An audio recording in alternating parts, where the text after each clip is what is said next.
আজকের ক্লাস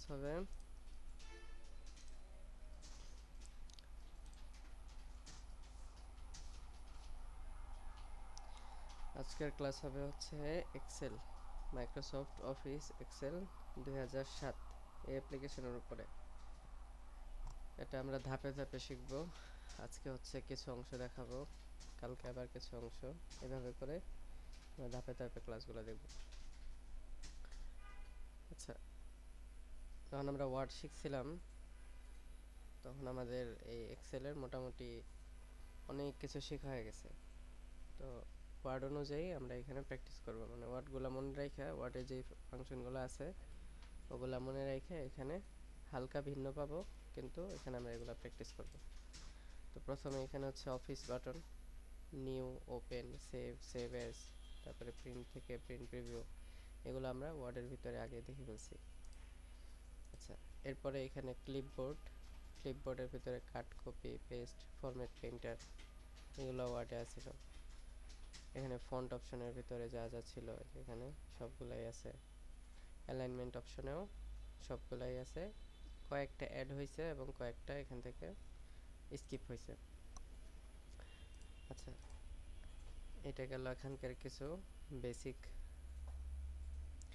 আর এখানে আছে, এটার নাম হলো নেম বক্স, ঠিক আছে, এই যে নেম বক্স। এবং এই যে এফএক্স যেটা লেখা আছে এটার নাম হচ্ছে ফর্মুলা বার।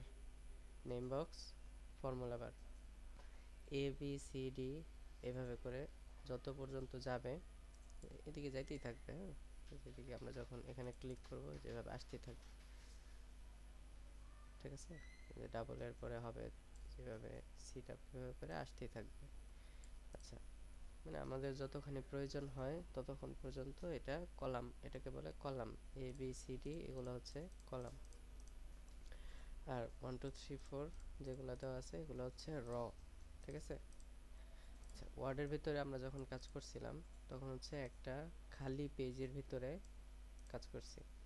তো খালি পেজের ভিতরে আমরা চাইলে লিখতে পারছি, চাইলে ছবি আনতে পারছি, শেপ ডিজাইন করতে পারছি, তারপরে হচ্ছে আরও এরকম অনেক ডিজাইন করতে পারছি খালি একটা পেজ। চাইলে টেবিলও আনতে পারছি। কিন্তু এক্সেলের ভিতরে হচ্ছে যে এক্সেলটা যেটা থাকবে সম্পূর্ণটা টেবিলেই থাকবে, সম্পূর্ণটা পেজ টেবিল থাকবে। তো এই টেবিলের ভিতরে আমাদের কাজগুলো করতে হবে। তো এই টেবিলের প্রত্যেকটা ছোট ছোট ঘরকে সেল বলে। এভাবে লম্বা লম্বিভাবে যেটা থাকবে সেটা হচ্ছে কলাম, এবং এভাবে পাশাপাশি যেটা থাকবে সেটা হচ্ছে র। তাহলে কলাম, র, এটা হলো নেম বক্স এবং এটা হলো ফর্মুলা বার। এখানে হচ্ছে sheet number 1, sheet number 2, sheet number 3। যেমন আমরা ওয়ার্ডের ভিতরে যেমন প্রত্যেকটা পেজ ভিন্ন ভিন্ন কাজ করছিলাম, এখানে পেজের মতোই, এটা পেজ না, পেজের মতোই, কিন্তু sheet number 1, sheet number 2, sheet number 3 এভাবে আলাদা আলাদাভাবে আমি চাইলে কাজ করতে পারবো। যেমন আমরা এই শীটের এখানে অপশন বাটন ক্লিক করি, প্রথমে আছে ইনসার্ট, ডিলেট, রিনেম, মুভ আর কপি, ভিউ কোড, এভাবে কিছু অপশন আমরা এখানে পাবো। তো ইনসার্ট মানে হচ্ছে আমরা কোনো কিছু ইনসার্ট করতে চাই, যেমন এই শীটের ভিতরে আমরা কোনো ওয়ার্কশিট অ্যাড করতে চাই। আপাতত এটা আমার বোঝা আসবে না, একটু পরে বোঝা আসবে, এটা আমরা স্কিপ করব। ধরেন আমি এখান থেকে শীটটা ডিলিট করে দিলাম, এখান থেকে ডিলিট হয়ে যাবে, ঠিক আছে। দেখেন শীট নাম্বার 2 এবং শীট নাম্বার 3 আছে। এখন ধরেন আমি শীট নাম্বার 2 এটা আমি চাইলে নতুন করে নাম রাখতে পারবো, রিনেম অপশনে যাব। যেমন শীট নাম্বার 2 আমরা দিলাম জানুয়ারি, ঠিক আছে, J A N, short name লিখলাম জানুয়ারি। শীট নাম্বার 3 তে গেলাম, এখানে লিখলাম ফেব্রুয়ারি। আচ্ছা, এইটার মানে হচ্ছে আমি জানুয়ারি মাসে এই শীটের ভিতরে, এই যেটা হলো ওয়ার্কশিট বলে, এটাকে কি বলে? ওয়ার্কশিট।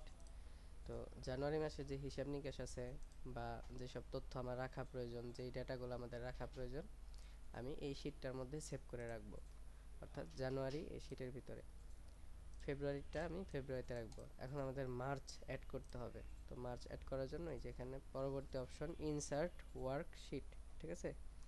আচ্ছা, তো ইনসার্ট ওয়ার্কশিটে ক্লিক করব, দেখেন শীট নাম্বার 4 একটা চলে আসছে। আমরা রিনেম দিয়ে আমরা লিখলাম মার্চ। তাহলে জানুয়ারি, ফেব্রুয়ারি, মার্চ আমরা এইভাবে করে একটা একটা করে শীট ইনসার্ট করতে পারবো। এবং এইখানে আমরা চাইলে ওগুলা নিয়ে কাজ করতে পারবো। তো এই যে যেটা দেখা যাচ্ছে সেটার নাম কি, বুক নাম্বার 1। আমরা যখন সেভ করতে যাব, সেভ অপশনে যাব, সেভ অপশনে ধরেন আমি এখানে ডাউনলোড ফোল্ডারে আমি সেভ করলাম যে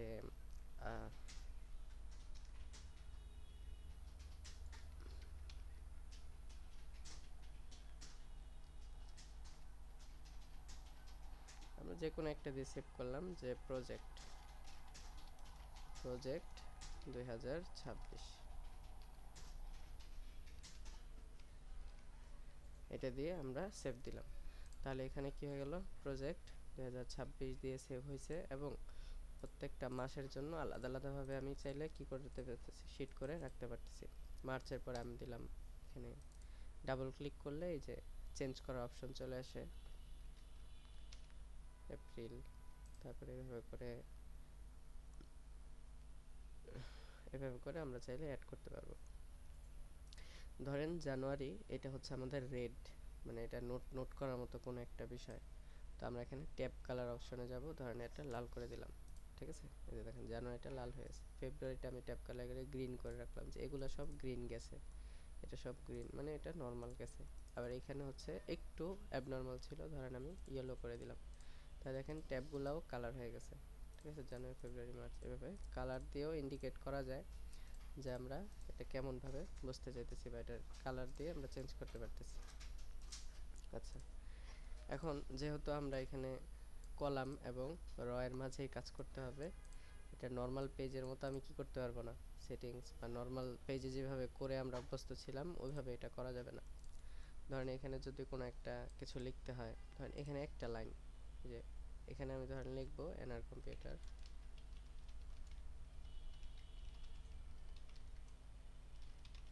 তো এটা যখন লিখছি তখন আমার এই যে সেল যে এরিয়াটা ছিল, এই এরিয়া পার হয়ে দ্বিতীয় সেল পার হয়ে তৃতীয় সেলে চলে আসছে। তো এখন যদি আমি দ্বিতীয় সেলে আমি কিছু লিখলাম, কি হয়ে গেছে, এটা আবার ঢেকে গেছে, এটার উপরে এটা চলে আসছে। তো এতটুকু লেখা আমি কিভাবে দেখব, এটা একটা প্রবলেম না।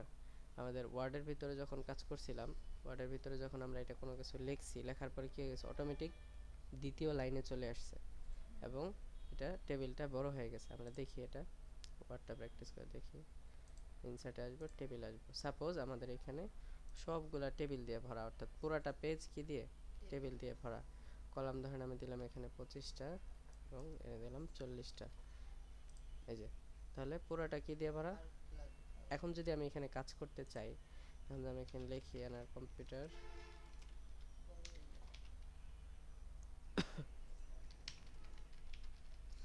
অটোমেটিক কি হয়ে গেছে, এইটা বড় হয়ে গেছে, অর্থাৎ কলামটাও বড় হয়ে গেছে, রটাও বড় হয়ে গেছে। কিন্তু এখানে এক্সেলের ভিতরে কি হয়েছে, তো অতটুকুই রয়েছে, কিন্তু লেখাগুলো এখন দেখা যাইতেছে না, তাই না। লেখাগুলো দেখা যায় কোথায়, এই দেখেন ফর্মুলা বারের ভিতরে লেখা দেখা যায়।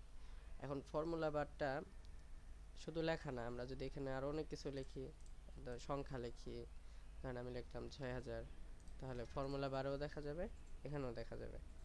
যদি আমরা এটা ছোট করি, আচ্ছা দেখেন, এরপরে কলামটা আমরা বড় করতে চাই, ওয়ার্ডে কি হয়েছে, আমরা এইভাবে টান দিলে কি হয়, বড় হয়, ঠিক আছে। এক্সেলেও কি হবে, এই যে এ এবং বি এর মাঝখানে এইভাবে টান দিতে হবে, এখানে দিলে হবে না, এ এবং বি এর মাঝখানে দিতে হবে। তাহলে এভাবে বড় করলাম, দেখেন এ নাম্বার কলাম যত পর্যন্ত বড় হবে, অর্থাৎ এই যে দেখেন আমি অনেক অনেক আসবে, তাহলে সবগুলা কি হয়ে যাবে, বড় হয়ে যাবে। এটাও আমরা ওয়ার্ডটা যেহেতু সম্পূর্ণভাবে শেষ করছি, এই কারণে ওয়ার্ড থেকে আমরা রেফারেন্স নিয়ে কাজগুলো শিখতেছি। এটা সিলেক্ট করলাম, এই যে দেখেন কতটুকু সিলেক্ট হয়েছে, যতক্ষণ পর্যন্ত এই কলামটা ছিল ততক্ষণ পর্যন্ত। এখানে আবার কি, যতক্ষণ পর্যন্ত সামনে আসবে ততক্ষণ পর্যন্তই এখানে থাকবে। আচ্ছা, তাহলে এটা গেল আমাদের কি, ফর্মুলা বারের ভিতরে লেখাগুলো দেখা যাবে যদিও আমরা এখানে না দেখতে পারি, ঠিক আছে। আবার এটা চাইলে এভাবে ছোট বড় করতে পারতেছি। এখন ধরেন আমি এটার এতটুকু করলাম এবং এটা এভাবে টান দিয়ে বড় করে দিলাম। এখন কি হয়েছে, এই যে 1 এবং 2 এর মাঝখানে টান দিলে কি হবে, এটা হাইটটা বড় হবে এবং এ এবং বি এর মাঝখানে দিলে উইডথটা বড় হবে। একটা হচ্ছে কলাম উইথ, আর একটা হচ্ছে র হাইট। এখন দেখেন আমি চাইতেছি এনার কম্পিউটারের উপরে অনেকখানি জায়গা ফাঁকা আছে না, তো এটা যদি আমি 2টা লাইনে করে দিই বা 3টা লাইনে করে দিই তাহলে কিন্তু আমাদের এতটুকু জায়গার মধ্যেই কি হয়ে যেতেছে, এটা অ্যাডজাস্ট হয়ে যেতেছে। তো এই কাজটা করার জন্য আমরা আগে সেলটাকে সিলেক্ট করব। এই যে নরমালি ক্লিক করলে কি হয়ে যায়, সেলটা সিলেক্ট হয়ে যায়। সিলেক্ট হয়ে যাওয়ার পরে এখানে অপশন আছে, এটার নাম র্যাপ টেক্সট। আমরা র্যাপ টেক্সটে দিব। দেখেন কি হয়ে গেছে, 2টা লাইনে শিফট হয়ে গেছে। এখন যদি আমি লিখি, আবারও লিখি এই কথাটাই, আমার কম্পিউটার ট্রেনিং সেন্টার, কপি করলাম, এখানে এনে কন্ট্রোল ভি দিয়ে পেস্ট করলাম, তাহলে 2বার লিখলাম। দেখেন অটোমেটিক এটা আর এই সাইডে আসতেছে না, অর্থাৎ কলামের উপরে চলে আসতেছে না। কোথায় যাইতেছে, নিচের দিকে যাইতেছে। আমরা যদি আর একটু বড় করি, দেখেন দেখা যাইতেছে 4 লাইন হয়ে গেছে। আমি যদি আরও কয়েকটা লাইন এখানে লিখি, দেখেন তাহলে এটা আর এভাবে সোজা আসতেছে না, সব কি নিচে নিচে চলে যেতেছে। আমি বড় করবো এটাকে, তাহলে দেখতে পাবো। র্যাপ টেক্সটের কাজ বুঝে আসছে। কখন ব্যবহার করতে হবে, যখন আমরা লাইনটাকে কি করতে চাই, দ্বিতীয় লাইনে শিফট বা সুইচ করতে চাই। ঠিক আছে। আচ্ছা, এখন দেখেন আমরা যদি এখানে কোনো একটা এই টেবিলটা এভাবে কাজ করতে চাই, তো ধরেন আমি একটা প্রজেক্ট বানাবো। প্রজেক্ট বলতে আমি একটা কাজ করব, ফরম্যাট বানাবো। আপাতত এগুলো সব ডিলিট করে দিতেছি। দেখেন আরও এখানে লিখলাম, এখানে লিখলাম, সব বিভিন্ন সেলের ভিতরে লেখাগুলো লিখলাম। এখন ওয়ার্ডে কি হইতো, আমি যদি অনেক জায়গায় অনেক কিছু লিখছি, দেখেন লিখছি, লেখার পরে সিলেক্ট করলাম, সিলেক্ট করে ব্যাক স্পেস দিলে কি হইতো, মানে টেবিলগুলো সহ কি হয়ে যেত, কেটে যেত। যদি শুধু লেখা কাটতে চাইতাম তাহলে এইভাবে সিলেক্ট করব, শুধু লেখা কাটার জন্য ডিলিট দিতে হইতো। ডিলিট দিলে কি হয়, শুধু লেখা কাটে না। এখন শুধু লেখা কাটে নাই, আমাদের সিলেক্ট করা ভুল হয়েছে। দেখেন আমি এতটুকু সিলেক্ট করলাম, ডিলিট দিলাম, দেখেন শুধু কি হয়েছে, লেখাগুলো ডিলিট হয়েছে। এই যে দেখেন শুধু লেখা ডিলিট হয়েছে। দেখেন সিলেক্ট করলাম, ডিলিট দিলাম, শুধু লেখা ডিলিট হয়েছে। আচ্ছা, এখানেও সেম, আমরা ব্যাক স্পেস দিলে কিছুই হবে না, ডিলিট দিতে হবে। এই যে ব্যাক স্পেস দিলাম, কিছু হয়, হয় না, ডিলিট দিতে হবে। এই দেখেন সিলেক্ট করব, দেন ডিলিট দিব, ডিলিট দিলে লেখাগুলো সব ডিলিট হয়ে যাবে। আচ্ছা, এখন কাট, কপি, পেস্ট, ফরম্যাট পেইন্টার এগুলো আমরা জানি। ফন্ট চেঞ্জ করতে পারি আমরা। একটা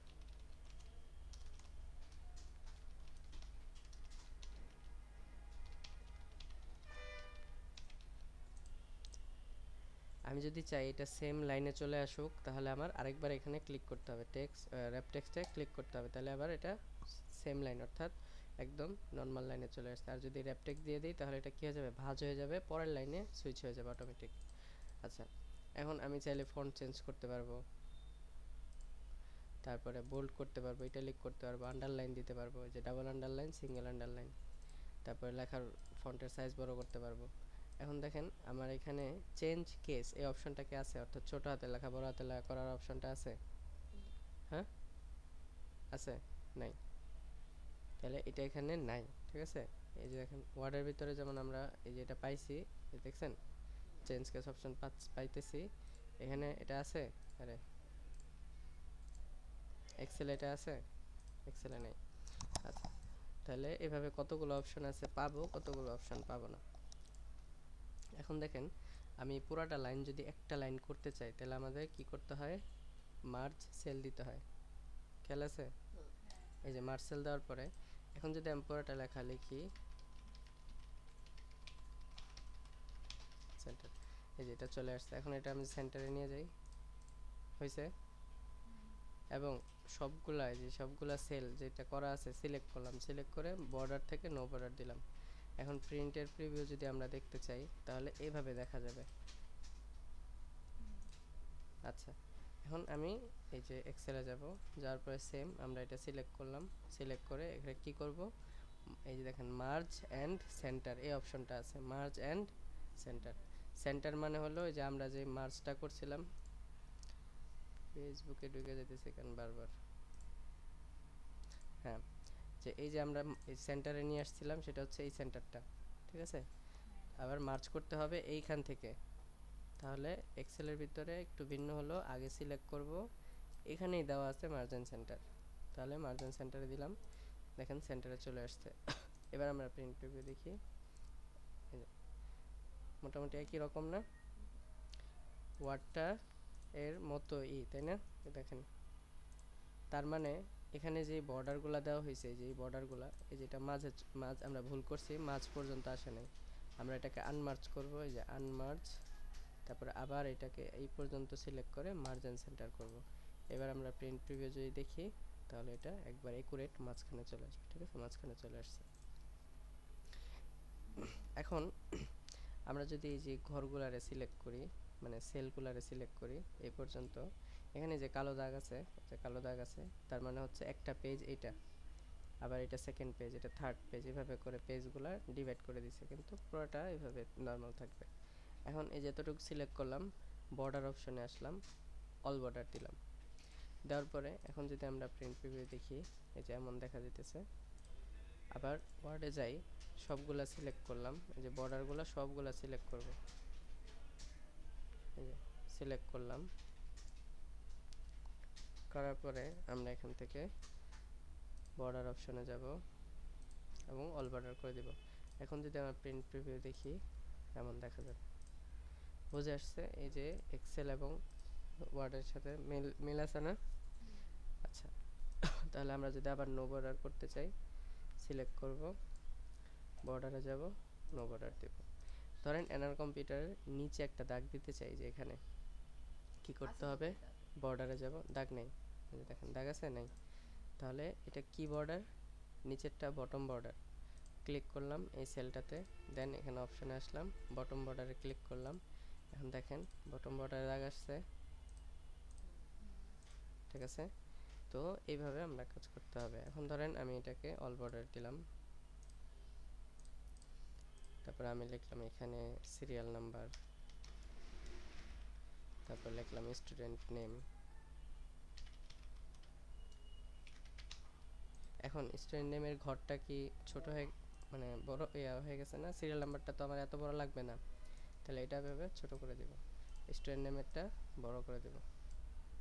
ঠিক আছে, আচ্ছা, এরপরে লিখলাম যে টাইম, ঠিক আছে, সে কোন টাইমে আসে, তো টাইমটা ধরেন আমি এতটুকু রাখলাম। তারপরে লিখলাম যে কোর্স নেম, তো কোর্স নেমটা আমরা একটু বড় রাখলাম। তারপরে লিখলাম কোর্স ডিউরেশন বা নর্মাল ডিউরেশন, মানে সে কত মাস এখানে করবে, পেমেন্ট কত টাকা পেমেন্ট হবে, কন্ট্যাক্ট নাম্বার,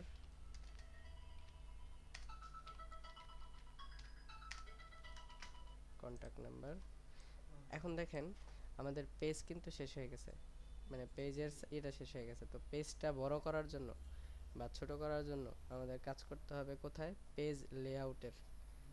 ঠিক আছে, আমরা এটা ওয়ার্ডেও করছিলাম, পেজ লেআউট। তো প্রথমে হচ্ছে মার্জিন, আমরা কি দিব, ন্যারো দিব, ন্যারো দিলে আমাদের পেজ এরিয়াটা আরো বাইরে যাবে, ন্যারো দিলাম, এ দেখেন পেজ বড় হয়ে গেছে।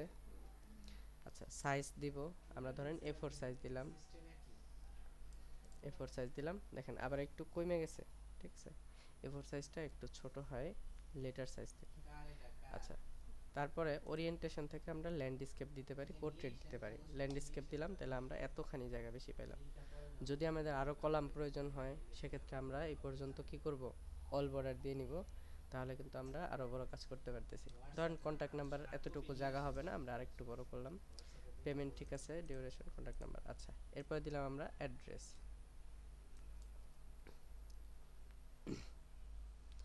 আচ্ছা, আপাতত আচ্ছা, তাহলে আমরা এখানে অ্যাড্রেস বসাবো, অ্যাড্রেস। আচ্ছা, তো আরও কিছু যদি প্রয়োজন হয়, তাহলে আমরা এভাবে করে বাড়ায় নিলাম, এটা বড় ছোট করে নিলাম। এখন যদি আমরা প্রিন্ট প্রিভিউ দেখি, তাহলে আমাদের মোটামুটি যদি একটা শীট বানাইতে চাই, কোনো ডাটা শীট বা তথ্যের যদি কোনো শীট বানাইতে চাই, তাহলে এটা আমরা বানাইতে পারবো। এখন সিরিয়াল নাম্বার বসে একজন দুইজনকে এইভাবে করে আমরা করে দিতে পারতেছি না? আচ্ছা, মানে একজনের নাম লিখলাম, তার ডিটেলসগুলো লিখলাম, আরেকজনের নাম লিখলাম, ডিটেলস এভাবে করে সেভ করে রাখলাম। তো এটা এভাবে শীট করা যায়। আচ্ছা, তারপরে এখানে দেখেন আমরা এটাকে এভাবে টান দিয়ে বড় করলাম, তো এখানে অ্যালাইনমেন্ট করার একটা বিষয় থাকে, অর্থাৎ সিরিয়াল নাম্বারটা আমি উপরে উঠাবো। লেখার নিচে নেমে যায়, এটা লেখাটা আমরা উপরে উঠাবো। তো উপরে ওঠানোর জন্য আমরা এই যে এখানে আছে টপ, ঠিক আছে, এই যে টপ অ্যালাইন। তো টপ অ্যালাইনে ক্লিক করব, দেখেন ওটা উপরে চলে আসছে। এখন শুধু একটা সিলেক্ট, যদি আমরা পুরোটা সিলেক্ট করি, যে পুরোটা সিলেক্ট করলাম, এবার যদি টপে যাই তাহলে দেখেন টপে চলে আসছে। সেন্টারে দিলাম, তো এই যে এটা হলো মিডল, তো মিডলে দিলাম, মিডলে আসলো। আবার বটম দিলাম, বটমে আসলো। তাহলে এই তিনটা দিয়ে আমরা টপ, মিডল এবং বটম ফিক্স করতে পারতেছি। আবার এখানে দেখেন এটা টপে দিলাম, এটা রাইটে দিলাম, দেখেন রাইট, সেন্টার, লেফট। তাহলে ওয়ার্ডের ভিতরে আমরা এই ফাংশনটা কিন্তু পাইছিলাম, সেটা হচ্ছে, দেখেন আমরা এটা বড় করলাম, এই যে সেল অ্যালাইনমেন্ট অপশন থেকে এই অপশনগুলো পাইছিলাম, কিন্তু এক্সেলের ভিতরে আমরা এইভাবে পাবো, ঠিক আছে। আচ্ছা, আমরা এটা সেন্টার করলাম, এটাকেও মিডল করলাম, দুইটাই সেন্টার থাকলো। এরপরে এই যে ডিউরেশন যে কথাটা আছে অথবা অ্যাড্রেস কথাটা আছে, এটাকে আমি এইভাবে বাঁকা করে দিতে চাই। তাহলে এই যে এখানে অপশন আছে ওরিয়েন্টেশন, আমি যদি অ্যাঙ্গেল করে দিই, যেভাবে অ্যাঙ্গেল করে দিই, তাহলে আমরা এই অ্যাঙ্গেলগুলো রাখতে পারবো, ঠিক আছে। কয়েকটা অ্যাঙ্গেল আছে, এভাবে এভাবে। ধরেন আমি এটাকে আরেকবার ক্লিক করলাম, তাহলে নর্মাল হয়ে যাবে, ঠিক আছে। যেভাবে অ্যাক্টিভ করতে হবে ওইভাবে ডিঅ্যাক্টিভ করা যায়। সিরিয়াল নাম্বারটাকে আমি লম্বাভাবে রাখবো, তাহলে দেখেন ভার্টিক্যাল টেক্সট, এটা না করে দাঁড়ান এই সেটআপটাতে, এই যে সিরিয়াল নাম্বারটা আরও ছোট করলাম, এদিক থেকে আরেকটু ছোট। তাহলে আমি আরও কম জায়গাতেই সিরিয়াল নাম্বার সেরে ফেলতে পারতেছি। তাহলে এই কাজে আমরা কি ব্যবহার করব, ওরিয়েন্টেশনটা ব্যবহার করব। এরপরে যেমন টাইম, এই ঘরটাকে আমি এদিকে সরাই দিতে চাই, তাহলে এই যে ডিসক্রিজ ইনডেন্ট এবং ইনক্রিজ ইনডেন্ট, এই দুইটা বাটন পাবো। দেখেন টাইমটা কিন্তু চলে গেছে, দেখেন ভিতরে চলে গেছে, এই যে। তাইলে আমরা এইভাবে সরাই রাখতে পারবো, ঠিক আছে। ধরেন যে এখানে অনেকগুলো সিরিয়ালে আছে, আমি লিখলাম, এন্টার দিলে নিচের লাইনে আসবে সুলাইমান ফারুক,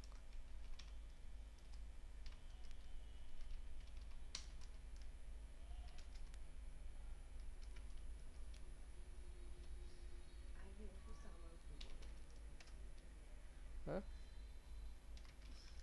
লিখলাম, ঠিক আছে। আপনার নামে লিখলাম, চলবো, ঠিক আছে। আচ্ছা দেখেন আপনারটা বাকি রয়েছে, হ্যাঁ লিখলাম। এবার এই সবগুলা লাইন আমি একসাথে সরাই দিতে চাই এদিকে, তো সিলেক্ট করলাম, এই দেখেন এটা দিব, একসাথে করে কি হইতেছে, এভাবে সরতেছে। তো প্রয়োজন অনুসারে আমরা একটুখানি বাড়ায় কমাই দিতে পারবো সুন্দর দেখার জন্য। হ্যাঁ, অনেক সময় লাইন ঠিক করার জন্য, যে যেমন এটা আমি একটু এদিক দিলে সুন্দর দেখা যাবে মনে হইতেছে আমার কাছে, আমি এভাবে সিলেক্ট করলাম, একটুখানি সরাই দিলাম। এবার আমি প্রিন্ট করে দেখি, দেখেন এখন একটু এদিকে চলে আসছে, ঠিক আছে।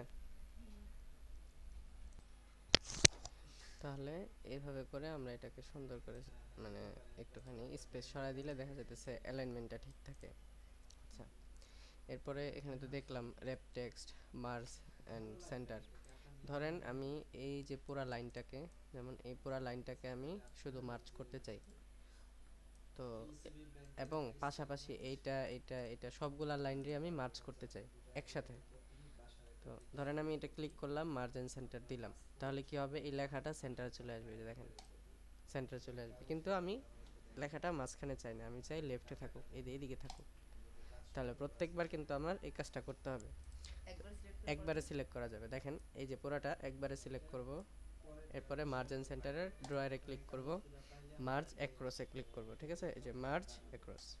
তাহলে দেখেন সবগুলা মার্জ অ্যাক্রস হয়ে গেছে, এবং এখানে কিন্তু ওই যে এই অপশনটা ব্যবহার করছিলাম এটা রয়ে গেছে। তাহলে আমি ধরেন এটা সিলেক্ট করলাম, এই অপশনটা বাদ দিব, দেখেন এই যেটা আবার দেখা যাচ্ছে, এই যে জায়গায় সিলেক্ট করলাম, তারপরে আবার এটা ক্লিক করলাম, তাহলে দেখেন সব একসাথে হয়ে যেতেছে। তার প্রত্যেকটা লাইন একসাথে মার্জ করার জন্য কি ব্যবহার করব, মার্জ অ্যাক্রস। এরপরে যেটা আছে মার্জ সেল, দেখেন আমি এখানে সবগুলারে একসাথে মার্জ করে দিতে চাই, এই যে এগুলো সবগুলারে, তাহলে আমি দিব merge cell, only merge cell. তাহলে কি হবে, সেন্টারে আর আসবে না। তা মার্জ সেল দিলাম, এই দেখেন সবগুলা করে যাবে, ঠিক আছে। এই যে মানে সবগুলা র কলাম সবকিছু এক হয়ে গেছে। তাহলে মার্জ অ্যাক্রস হচ্ছে প্রত্যেকটা লাইন বাই লাইন মার্জ হবে, এবং মার্জ সেল হচ্ছে যতগুলা সেল আমি লাইন বাই লাইন হোক, কলাম হোক বা যেভাবেই হোক, এই যে এতখানি করতে চাইলে এতখানি আমি কি করতে পারবো, মার্জ সেল করতে পারবো। এখন দেখেন সবগুলাকে আমি সিলেক্ট করলাম, সিলেক্ট করার পরে দিব আনমার্জ। এই যে দেখেন আনমার্জ, সব আনমার্জ হয়ে গেছে, আগের মতো হয়ে গেছে। আচ্ছা, তাহলে আজকে হচ্ছে এখান থেকে এই পর্যন্ত, এটা থাকুক, সবগুলা ভালো করে প্র্যাকটিস করবেন, ঠিক আছে? হুম, আজকে এগুলাই থাকবে। আর